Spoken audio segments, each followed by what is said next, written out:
Coming up today on the breakdown, a federal appeals court clears the way for a lawsuit in the police killing of Amir Locke.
Well, coming up today on the breakdown, the federal appeals court clears the way for a lawsuit in the police killing of Amir Locke, shot during a no-knock warrant while asleep on the couch. And the National Guard will remain on the streets of Washington, D.C. through the end of 2026 as Donald Trump backs off plans to deploy troops in several other major cities. Plus, Kanye West addresses the Black community, opening up about mental health and why he says treatment matters.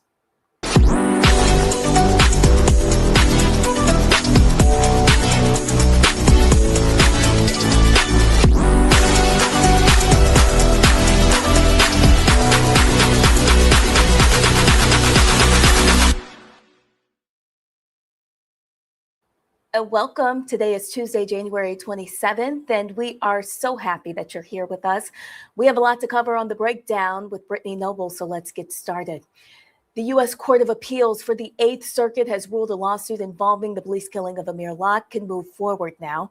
Locke was asleep on his cousin's couch in Minneapolis in February of 2022 when a SWAT team executed a no-knock warrant.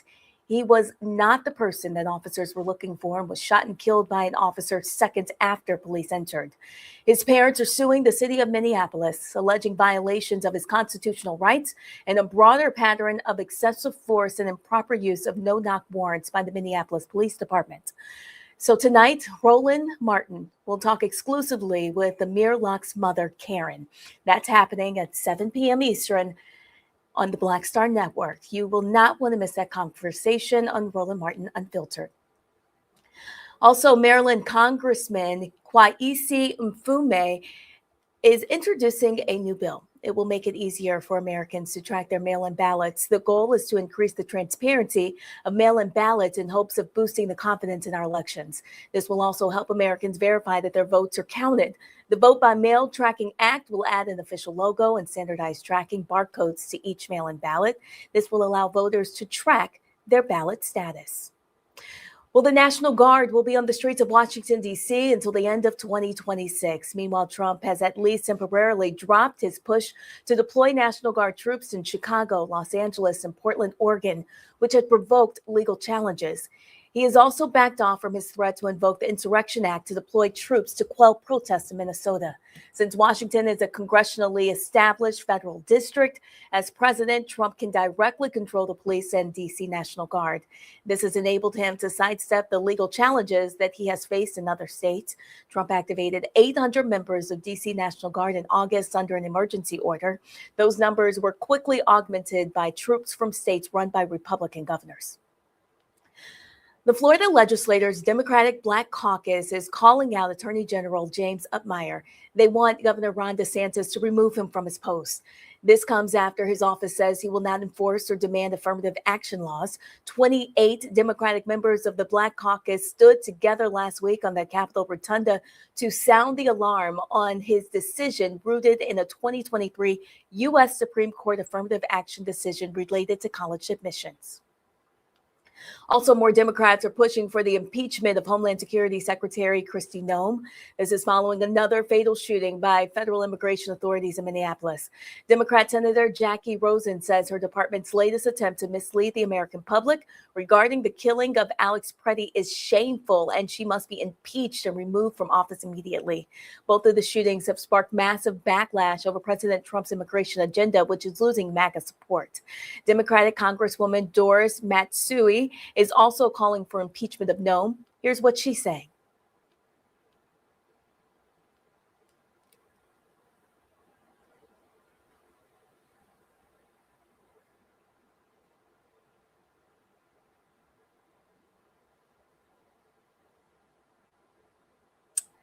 Also in North Carolina, a former police officer is suing another ex-officer who shot him more than 10 times during a 2019 drug raid. Former officer Clarence Belton, the only Black member of the FBI Safe Streets Task Force, was first accidentally shot by another task force member during a standoff with a suspect. As Belton tried to crawl to safety, he was then shot repeatedly by task force officer Heather Loveridge until someone yelled that Belton was a cop. The Charlotte District Attorney's Office declined to file criminal charges. Loveridge was fired in 2020 and now argues that the civil lawsuit should be dismissed under qualified immunity. More than 6 years later, the case remains unresolved as a court decides whether Loveridge is protected by the qualified immunity. Florida Congressman Maxwell Alejandro Frost says he was assaulted at a party during the Sundance Film Festival in Utah. Frost says the man who attacked him told him that Donald Trump would deport him. In a statement, Park City Police Department said the suspect, Christian Young, was arrested and booked on charges of aggravated burglary and 2 counts of simple assault, with each charge subject to a sentencing enhancement. The 29-year-old lawmaker, the first Afro-Cuban and the first member of Gen Z elected to Congress, thanked venue security and Park City Police for their response to the incident. A new study shows the link between police brutality and heart health in Black women. That study comes from North Carolina State University. It shows that worrying about police brutality and harassment is having an impact on heart health. The top concern for Black women is the potential interactions between their children and police. The study examined 422 Black women between 36 and 46. During the study, the women were asked questions, including concerns about their own future interactions with police, their experiences with law enforcement, and concerns for their children's future. Researchers found the related stressors contributed to higher risk of heart disease and hypertension through chronic stress and experiencing or fear of police misconduct. Actor Quentin Aaron, best known for his role as Michael Orr in The Blind Side, collapsed at his Atlanta home. He was on life support while doctors treated him for a blood infection.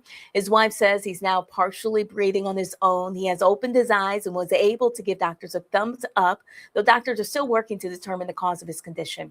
A GoFundMe launched to help cover medical expenses has surpassed his $35,000 goal, as Aaron faces a long recovery that could include physical therapy and relearning how to walk. Well, rapper Kanye West is opening up about his mental health in the full-page letter published in the Wall Street Journal. West says a brain injury from a car accident decades ago contributed to his bipolar disorder diagnosis, which he says did not come until 2023. He also describes a month-long manic episode in early 2025 that he says upended his life. In the letter, West addresses the Black community directly, acknowledging its role in his success and expressing regret for letting people down. The statement is sparking renewed conversations about mental health, accountability, and the stigma in the Black community. Well, Black women-led skincare brand Topicals has closed another round of funding, continuing its rapid growth in the beauty industry. It was founded in 2020 by Olamide Olaway. The brand was created out of her search for effective solutions for hyperpigmentation, eczema, and dark spots, conditions that disproportionately affect people of color. The latest funding round is backed by Angel Reese, who Forbes lists among the top paid women athletes of last year, and Nigerian global music star Rema. Since its launch, Topicals has raised more than $22.6 million and built a loyal following through its culturally attuned branding with an intentional focus on inclusive skincare. Well, coming up ahead on the breakdown, with two fatal federal shootings in Minneapolis in just a couple of weeks, WURD radio host Dr. James Peterson will connect those deaths to a bigger picture how violence in America is ordered and who gets public sympathy or outrage. That story is coming up after the break. And remember, for more news headlines and in-depth coverage 24 hours a day, please visit us at the Black Star Network. We are your source for stories that matter to our community. We'll be right back. You're watching The Breakdown with Brittany Noble on the Black Star Network.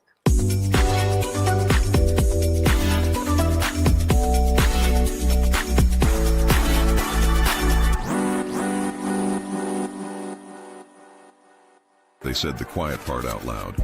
Black votes are a threat, so they erased them. After the Supreme Court gutted the Voting Rights Act in 2013, Republican legislatures moved fast. New voter ID laws, polling place shutdowns, purges of black voters from the rolls. Trump's Justice Department didn't stop it, they joined in. In 2018, his DOJ backed Ohio's voter purge system, a scheme that disproportionately erased black voters.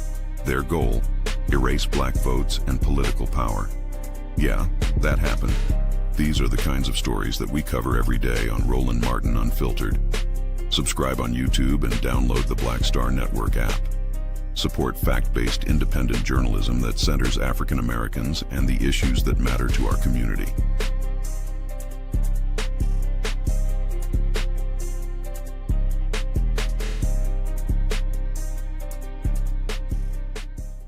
If in this country right now, you have people get up in the morning and the only thing they can think about is how many people they can hurt, and they got the power, that's the time for mourning. For better or worse, what makes America special, it's that legal system that's supposed to protect minorities from the tyranny of the majority. We are at a point of a moral emergency. We must raise a voice of outrage. We must raise a voice of compassion. And we must raise a voice of unity. We are not in a crisis of party versus party. We are in a crisis of civilization, a human rights crisis, and a crisis of democracy itself. And guess what? You've been chosen to make sure that those that would destroy, those that would hate, don't have the final say, and they don't ultimately win. What's happening? This is your man, Motown recording artist Kim. You are watching the Black Star Network.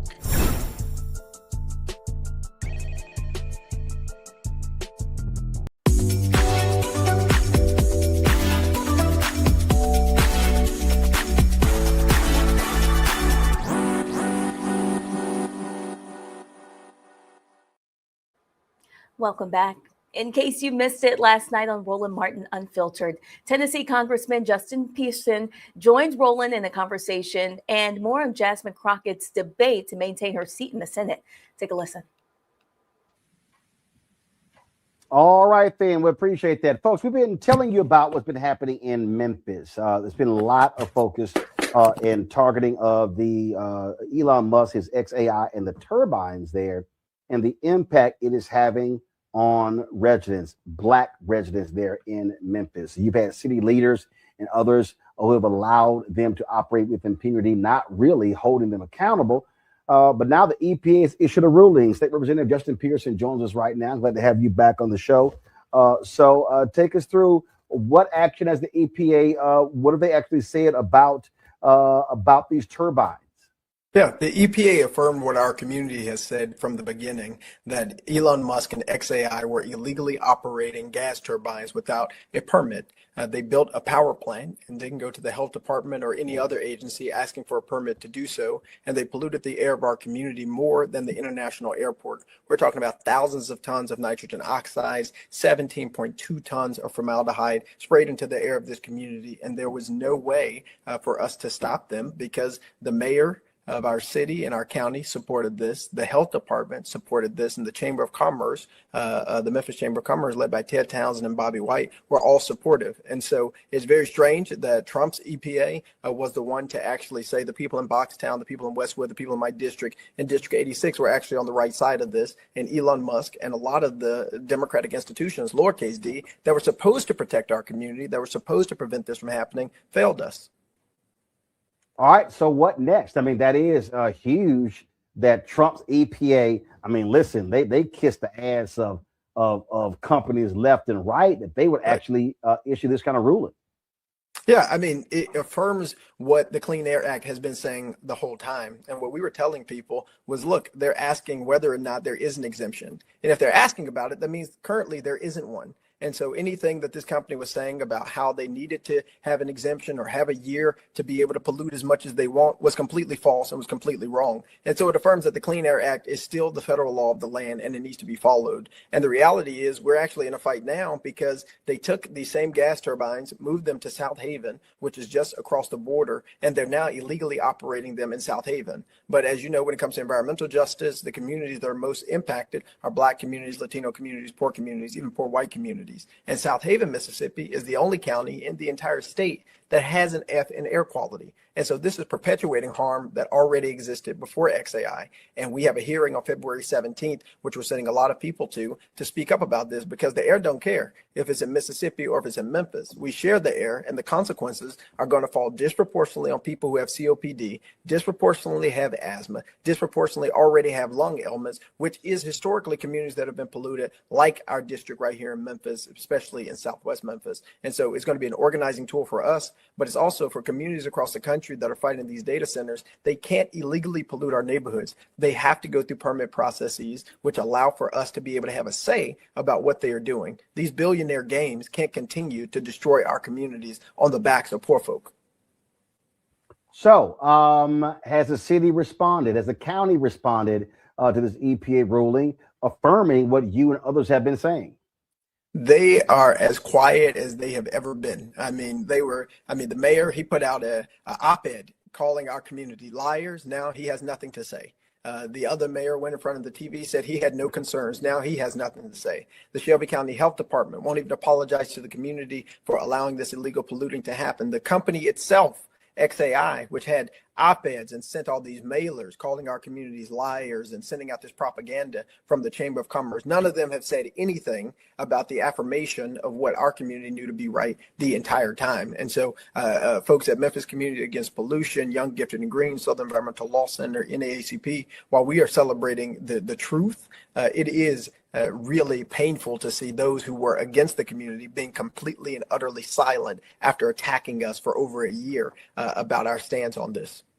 This is a CNBC article. It said the EPA's updated rule clarifies that those kinds of turbines can't be designated as non-road engines, and companies must also obtain Clean Air Act permits before installing them, particularly if their aggregate emissions will go above major source thresholds of pollutions. And it says right here, the Shelby County Health Department in Memphis previously allowed XAI to designate its turbines as non-road engines and to start using them without any public comment and environmental impact review, as would have been required in a standard permitting process.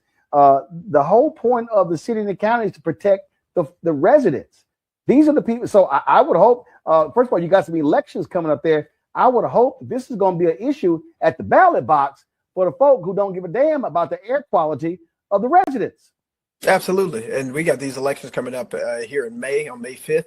And before that, for early voting for a new county mayor, for folks on the county commission. And next year, we're going to have city council elections and a new city mayor election, because we have a responsibility as elected officials to protect our citizens, to protect our communities. That's the job. You swear your hand on a Bible or the Quran or whatever it is, and you swear an oath to protect our communities. And instead, a billionaire and $1 billion corporation was protected more than people who have a cancer risk that's 4 times the national average, people who are dealing with 18 toxic release inventory facilities surrounding our community already, who have historically been marginalized and historically been mistreated. And the people in power perpetuated the harm. And it took this EPA to say, you know what, they were right the entire time. And now those same folks who push this narrative, same folks who push this propaganda, who have all these fancy titles, they're now silent. And so they're going to perpetuate this harm, pretending like our community wasn't right. This isn't how it's supposed to be, which is why we have to get new people in power who are going to hold them accountable. And that's exactly what we're going to do. All right, State Rep Justin Pearson, we still appreciate it. Thanks a lot. I appreciate you too. Thank you very much. Folks, on Saturday, the Texas AFL-CIO held a debate between Texas State Rep James Tallarico and Congresswoman Jasmine Crockett.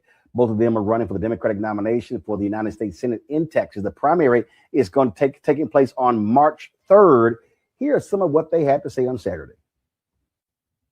Ms. Crockett, you have said you would absolutely at least support an impeachment inquiry into Donald Trump if he engaged in misconduct. Under what specific circumstances, if any, would you support impeachment or an impeachment inquiry? And where do you draw the line? You have 60 seconds. So I want to be clear about this. The statement he just made was from a while ago, before things got as bad as they are right now. I think that there is more than enough to impeach Donald Trump, period, on the face of it. In fact, Al Green has put on the floor more than once impeachment resolutions, and I have voted for them. Now, ultimately, do I think that we should go through the formal process so that we can do all of the data collection that we need to do so that we can have all of the evidence? Absolutely, because basically it is a prosecution. And so we need to make sure that people are actually honoring those subpoenas.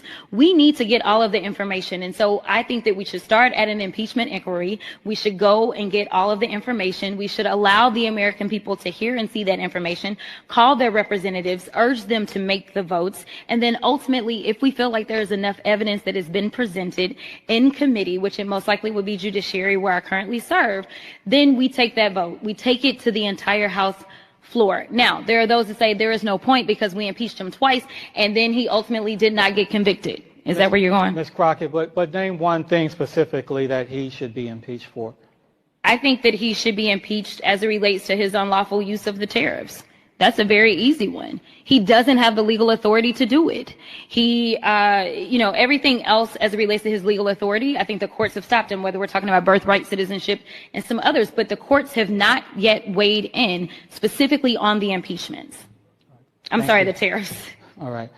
Mr. Tallarico, while you have been critical of Donald Trump, you have not publicly called for impeachment. If elected to the Senate, under what specific circumstances, if any, would you support impeachment or an impeachment inquiry? And where do you draw the line? You have 60 seconds. I think the administration has certainly committed impeachable offenses, particularly when it comes to using their public roles to enrich themselves. I will conduct myself in any impeachment proceedings in the United States Senate just as I did in the Texas legislature when impeachment charges were brought against our corrupt Attorney General. I evaluated all the evidence. I said it was the most serious vote I ever casted because I was removing a duly elected public official from office. The person who I voted to impeach is now running for this Senate seat on the other side of the aisle. And it should underscore the importance of stopping a Senator Ken Paxton, maybe the most corrupt politician in America, and that's saying something. So to answer your question, Gromer, people can look at how I conducted myself in those impeachment proceedings. I will pore through the evidence. I will treat it with the utmost seriousness, and I will vote my conscience, and I will do my duty. And I believe I heard you say something about enriching himself financially, but be specific. What's one thing you would vote to impeach? Gromer, I'm not going to articulate articles of impeachment here at a political debate, but if those charges are brought in the U.S. House and they come before the U.S. Senate, I will carefully evaluate them, I will weigh the evidence, and I will do my duty as a U.S. Senator. All right, so let's go to our panel here. This is going to be an interesting race to watch. And the thing that just jumps out to me at the most here, it sort of just trips me out, Joy, is when I look at these progressives who are acting a fool and understand Tallarico has the right to run, Crockett has the right to run, others have dropped out. And guess what? You let them run. They didn't attack each other in the debate. Let it be about policy. Who has the best ground game? Who gets their voters out? That's what happens. And if your candidate doesn't win on March 3rd, you know what you do? You consolidate. You get behind the winner. And you say, let's take down who's going to be the Republican running, whether it's incumbent John Cornyn, Congressman Wesley Hunt, or it's the...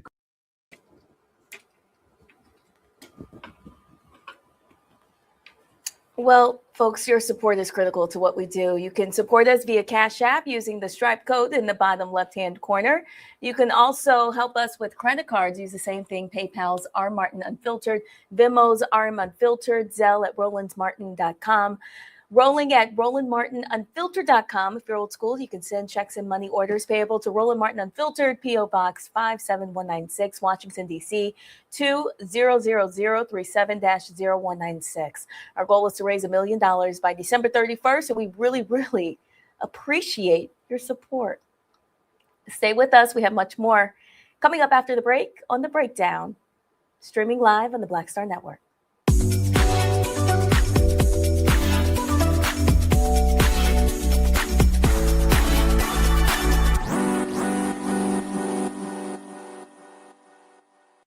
If in this country right now, you have people get up in the morning and the only thing they can think about is how many people they can hurt, and they got the power, that's the time for mourning. For better or worse, what makes America special, it's that legal system that's supposed to protect minorities from the tyranny of the majority. We are at a point of a moral emergency. We must raise a voice of outrage. We must raise a voice of compassion. And we must raise a voice of unity. We are not in a crisis of party versus party. We are in a crisis of civilization, a human rights crisis, and a crisis of democracy itself. And guess what? You've been chosen to make sure that those that would destroy, those that would hate, don't have the final say, and they don't ultimately win. Hey y'all, welcome to The Other Side of Change, only on the Black Star Network and hosted by myself, Bria Baker, and my good sis, Jamira Burley. We are just two millennial women tackling everything at the intersection of politics, gender, and pop culture. And we don't just settle for commentary. This is about solution-driven dialogue to get us to the world as it could be and not just as it is. Watch us on the Black Star Network, so tune in to The Other Side of Change.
An Indianapolis-based organization is building a powerful bridge between art and social impact. Gang Gang is on a mission to center beauty, equity, and culture, using art to challenge mindsets and connect people across different backgrounds, races, religions, and lived experiences. Joining me now are the founders of Gang Gang, Melania and Al Bacon. I want to thank you guys so much for being here today. Thank you so much. Yeah, thank you so much for having us. Yes, you said it perfectly. Yeah, right on. Well, I want you to break it down for me, Melania. Tell me a little bit more about the mission of Gang Gang and how you guys got started.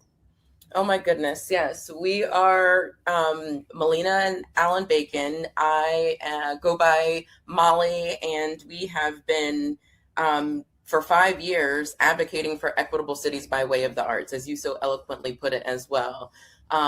As you recall, 2020 was a time where cities stopped.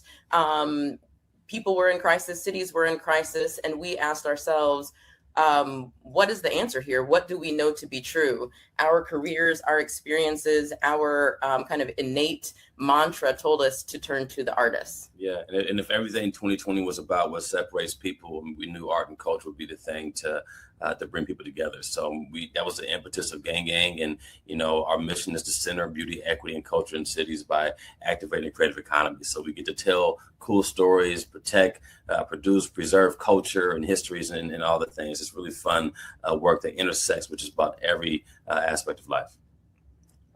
What I'm really impressed by with your organization is a core part of your mission is supporting the artists, not just creatively, but economically. So tell us more about how you were able to help the artists financially.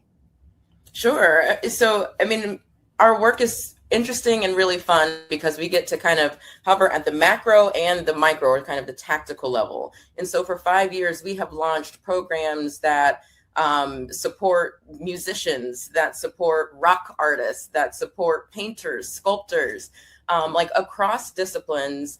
There have been efforts on the ground to listen to artists, to understand what the need is, especially in Indianapolis, and then, broader, like what are the needs that are local, but that resonate across the ecosystem, across the industries. So we've been learning and we've been responding in the moment, like learning and acting in real time. This has been equity in action, so on the ground level, I think about the Festival of Black Joy and just all of the efforts that bring community together and that anchor art and the artist. That has been the way that we can talk about the macro mission, which is to say that society has, a misnomer and a misunderstanding around the value of artists. And the whole, mindset of a starving artist is contradictory to their value, to what they're contributing to our everyday lives. And so we are trying to wake people up to the art that is all around us, that is, in our everyday lives, that is giving us the quality of lives that is in our hair and in our nails and in what we get, what we wear, what we listen to, what we drive. All of that was originated by an artist's mind. And so we have been preaching that and proposing that to cities to re-narrate how they're talking about artists so that it impacts their bottom line. And we've been behaving that and advocating for that for 5 years. Yeah. And it impacts the bottom line, but also impacts our culture. Art is very centered to who we are as a people. 400 years ago when we landed here on ships, we're in, slavery, and, but we have the Negro spirituals, we have quilting, we have this messaging and this communication. And then, right after slavery, here's Jim Crow and Willie Lynch, but we have the Harlem Renaissance, and, we understand politics, and we're growing our culture, and we're writing more, and we're communicating differently. Then here's the 1960s and everything that was then, and here's, Mahalia Jackson and Curtis Mayfield and Marvin Gaye and just those leaders and artists during that time period. And, here we are today. And just like, so art is such a very important part of who we are. And there's, economic value to what that is, but it's also about our culture and our identity, which we're working to preserve. And you guys are all over the city of Indianapolis. Tell us a little bit about some of the events that you guys have been able to bring to the city. Yeah, it's been cool, man. Working out of Indianapolis, and just one of our first really big opportunities was creative directors of March Madness when the NCAA ascended the tournament on, our city, for the entirety of the tournament. And we curated over 260 live performances that happened within the 4-week week period. And, just having opportunities like that has been amazing, working out of, what is the sports capital of the world. And we get to host so many amazing events here in Indianapolis. Probably our most visible output of Gang so far has been Butter Fine Art Fair. Yeah. Butter Fine Art Fair. We launched it in 2020. Like I said, as a tactic for equity in action, as a way to protect the artist and the artist's voice, and to recognize the talent in Indiana and that we are on par with established artists from around the world. Yeah. So Butter puts all of those voices and perspectives on the same ticket, on the same platform, in the same space, and has become a cultural movement that is expanding to Los Angeles for the first time out of Indiana. So, we started something that Indianapolis promoted and protected and supported, from the economic development level to the tourism level to the community level to the private level and public. It's been supported and it has worked. And we thought that we were making Indy's first Black Fine Art Fair, and then we were like, oh, this is Indiana's. Oh, this is the Midwest. Oh, this is the nation. Oh, what do you mean there's not an equitable fine art fair in the world yet? And so, oh my goodness, this has started in the middle of Indiana and has authentically spread to, Los Angeles. That community has come to Butter in Indianapolis and said, wait a minute, what is this? Wait a minute, what are you doing here? This needs to be in LA. This needs to be in the second largest art capital in the nation. And so we are very excited to launch there in Black History Month 2026. Yeah, and what makes Butter so unique and different, is that 100% of the sales go back to the artists. And we center the care and economic just value and worth of these artists, and it gives us an opportunity to challenge dichotomies between value and worth. And we know what our art is, and just how much it's worth, but the worth is a cost associated to the value. So Butter allows us to kind of close that gap by giving 100% back, which that's what our artists deserve. So it allows us an opportunity to do that in a very fun and bright way that brings people together. And we've gone from selling $65,000 worth of art, the very first Butter, to 5 years later being over $1.2 million going back to the hands of households of our local artists and nationwide artists. It's pretty cool. And I want to, show some video, because I want to give folks at home an idea of just how cool Butter is. It's certainly been life-changing for me. I had a great time on the last day of Butter, singing gospel music in the middle of the street.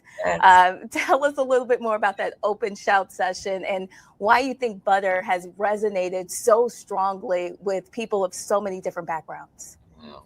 Yeah, you want to talk about the music program? Yeah, Butter is, it's the density of what is our culture. So it's the music, it's the food. It's the singing, it's the dance. And then with the visual art as the centerpiece. But that's who we are, and Butter gets to celebrate everything that is our culture that we've built and grown to love in this country. So I think it allows and we have the density of that experience. That's what makes Butter, pretty special. That is that gravitational pull for about everybody. And that you can have a shed session in a safe environment, and we can be proud and confident and do that on 10th Street, in downtown Indianapolis, because that's who we are and that's what we do. And so Butter is creating environments that do what we propose, which is to center beauty, equity, and culture. And that's what you feel when that happens. Right on. Yeah. Tell me what's next for you guys.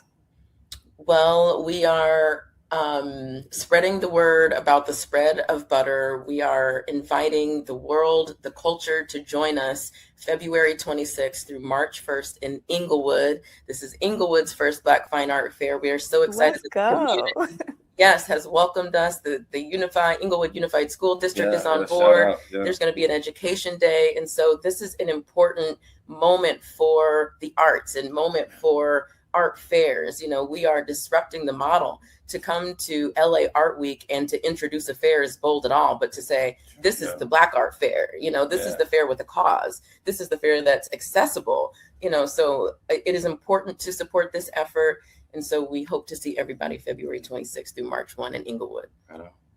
and support gang gang. Yeah, man. Support gang gang. Support gang gang. Sustain gang gang and voices that are advocating for the value and the worth of artists and cultural and creative entrepreneurs. Well, I want to thank you both for joining us on the breakdown. And for folks at home to learn more about Gang Gang and the programs they host or how you can be a part of the movement, just go to their website, ganggangculture.com. Molly Bacon and Al Bacon, thank you so much for joining us. And thank you for the work that you're doing to center culture and community. Thank you so much. Thank you for the time. Yes. Really appreciate it. Thank you.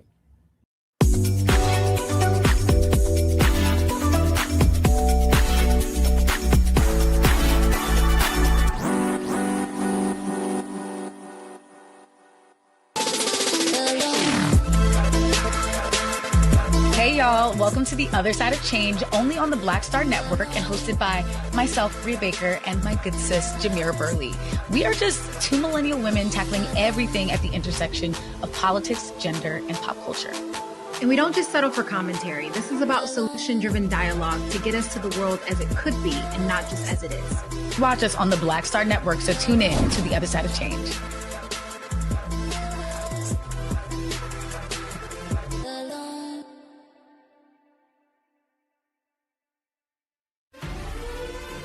Violent white supremacy is, quote, the most persistent and lethal threat in the homeland. The greatest terrorist threat to the homeland is the homegrown violence stream, including hate crime committed on behalf of some kind of white supremacist ideology. They are coming after everything in Black America. MAGA and Donald Trump are specifically targeting Black America. They are going after the money. Attack Black Lives Matter. Attack critical race theory. Attack woke, DEI. MAGA wants to defund Black America. This is a perfect example of their desire to completely degrade and de-emphasize Black people.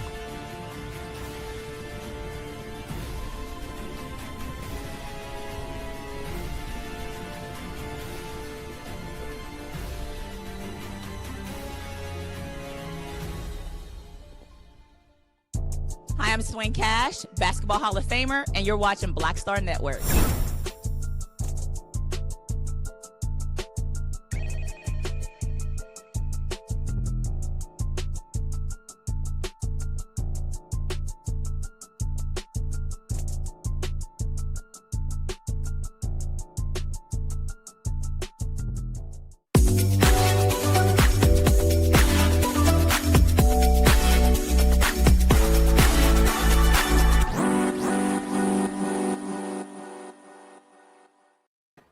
Welcome back.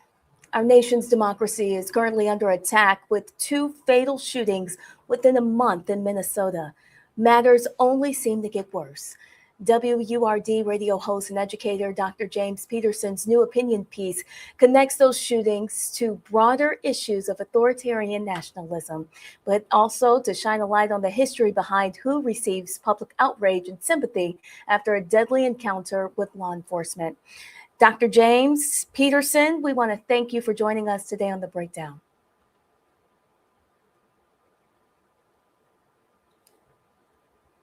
Thank you for having me, Brittany. How are you? I am doing well. It's wonderful to have you on here. In your article, tell us a little bit about what prompted you to even write this. Well, I'm like many people, I'm inspired by the work of Toni Morrison. And for folks who read Morrison, you know, the opening lines for her novels are quite extraordinary. And so the opening lines for a novel called Paradise is they shoot the white girl first.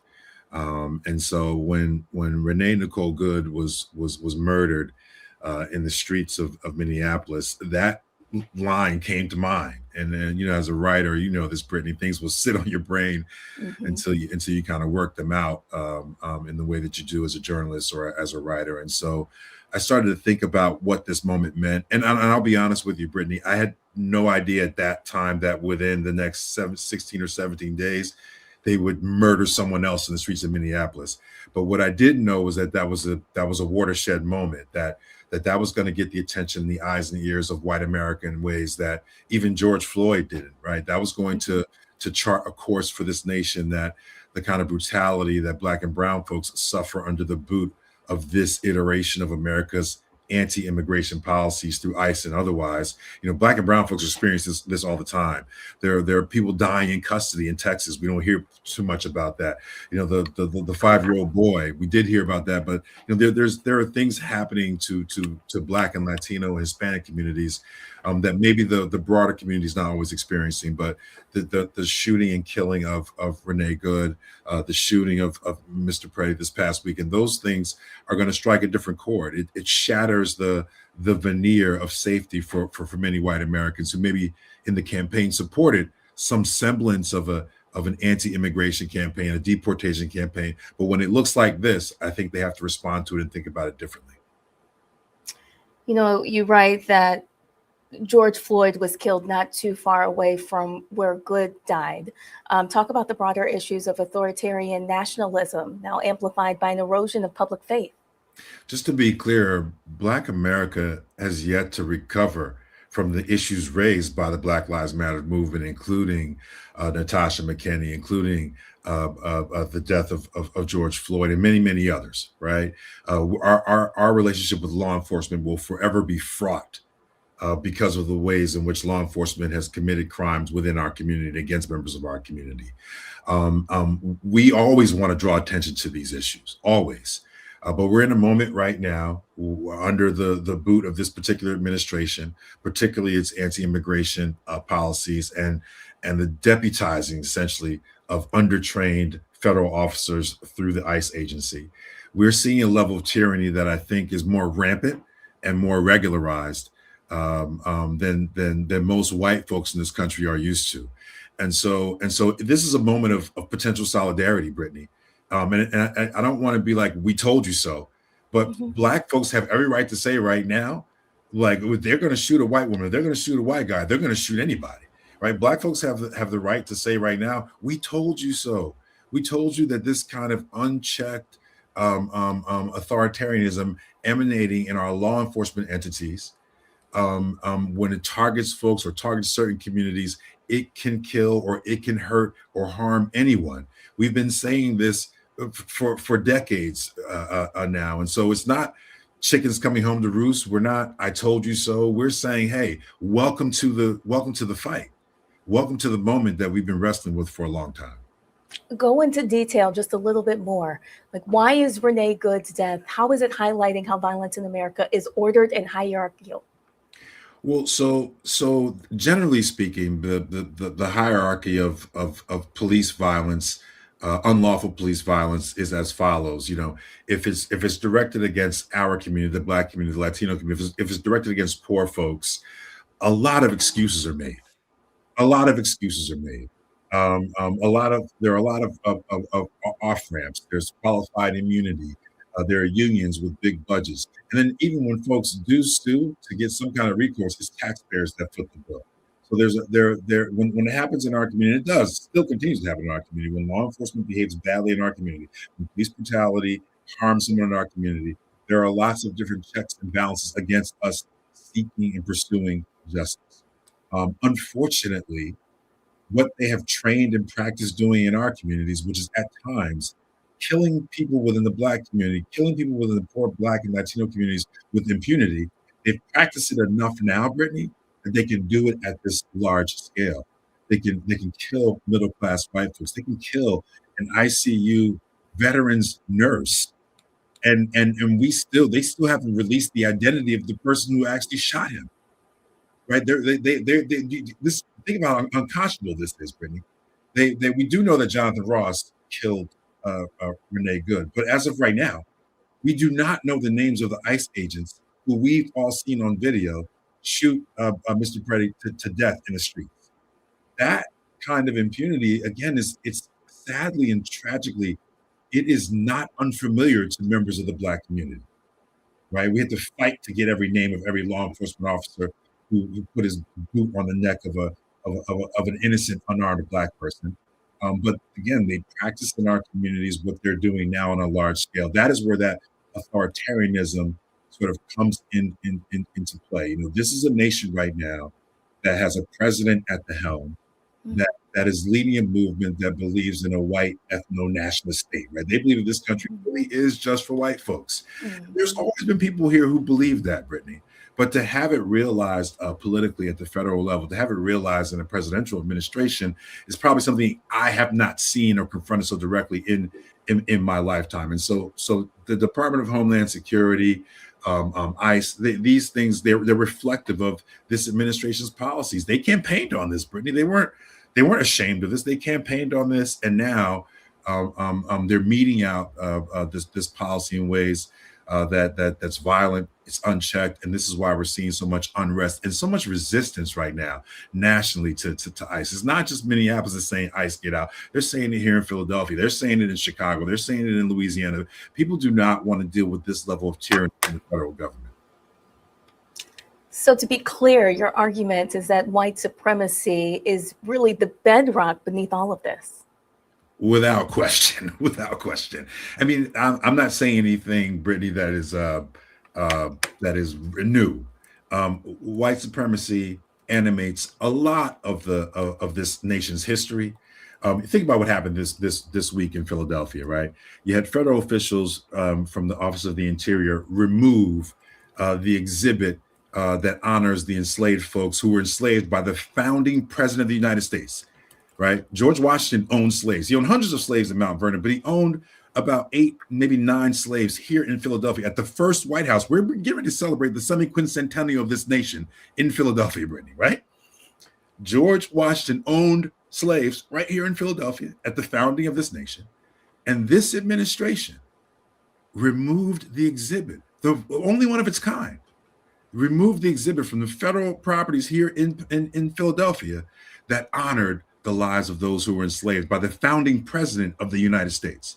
So white supremacy has been a part of the United States since its founding. There's no surprise there. It's interesting to see how it rears its head through the ideology of folks like Stephen Miller in President Trump's administration, through ICE policy. You see that the Housing Authority, HUD, now is implementing ICE-like policies, saying now they got to check the citizenship of everybody that's in urban housing, or they're going to pull federal funding for it. You've seen it in the anti-Black, anti-DEI executive orders coming from this president. The systematic attempts to erase Black history, not just here in Philadelphia, but everywhere it can, micromanaging and trying to control the curation of the arts by the subject matter experts at the Smithsonian Institute, including the National Museum of African American History and Culture. This is not white supremacy undercover. This is operating as policy with the current administration. Dr. James Peterson, we thank you so much for coming on The Breakdown today and for sharing your noble thoughts. If you want to read more of Dr. Peterson's work, you can go to URL Media. His writing is called "They Shoot the White Girl First." Dr. James Peterson, thank you so much for joining us. Thank you for having me, Brittany, and congrats on the show. I love it. I'll be watching along. It's good work. Thank you. We appreciate your support. And folks, tonight, Roland Martin will talk to a Minneapolis City Council member as we continue the conversation surrounding ICE in that city. Tune in tonight, 6:00 p.m. Eastern on the Black Star Network. We have more of The Breakdown coming up. Stay with us.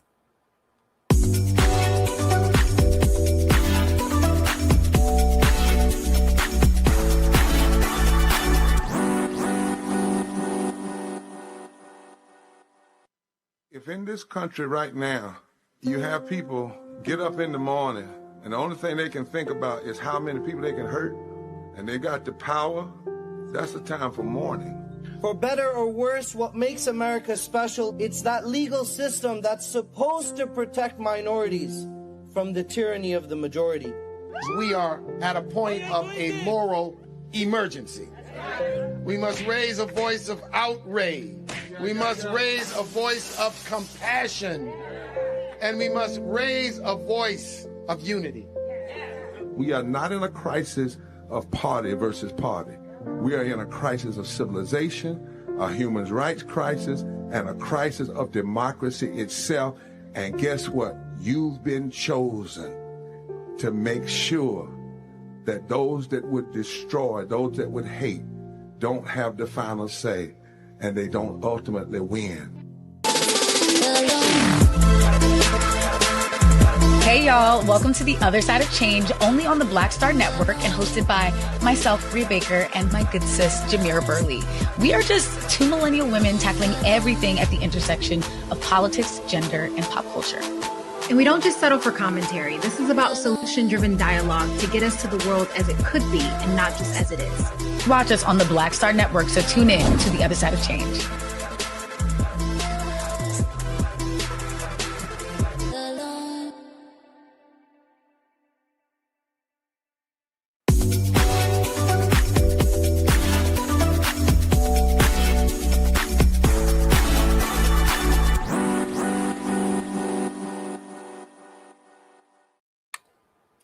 Welcome back. We want to highlight an author for our For the Culture segment. We'll have Eddie Williams joining us today. He can tell us more about the Affinity book. Eddie, have you entered the chat? Are you there?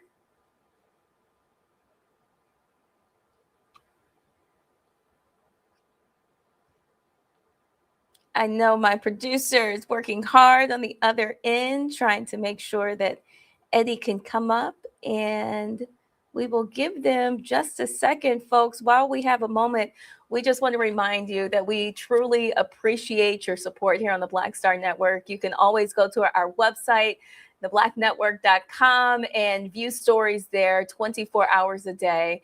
We are working on news around the clock for you to make sure that you have all the information that you need to stay up to date about what is happening around us. Roland Martin, of course, will have his show later on today, Roland Martin Unfiltered. That starts at 6 o'clock p.m. Eastern. And we also want to remind you that coming up tonight on Roland Martin Unfiltered, he will have an exclusive conversation about a police-involved killing that shook the nation. Again, Roland will interview Karen Locke. She is the mother of Amir Locke. They will talk about her son's death at the hands of police and her fight for accountability. That interview will be at 7 p.m. Eastern tonight on Roland Martin Unfiltered. Again, his show starts at 6 o'clock. Roland Martin Unfiltered, streaming live on the Black Star Network. We want to thank you so much for joining us today on The Breakdown. And we have so much more in store for you tomorrow. So we hope that you'll join us again for The Breakdown with me, your host, Brittany Noble. Of course, you can follow me on social media. I am The Noble Journalist. We certainly appreciate your support, and we hope that you have a wonderful day.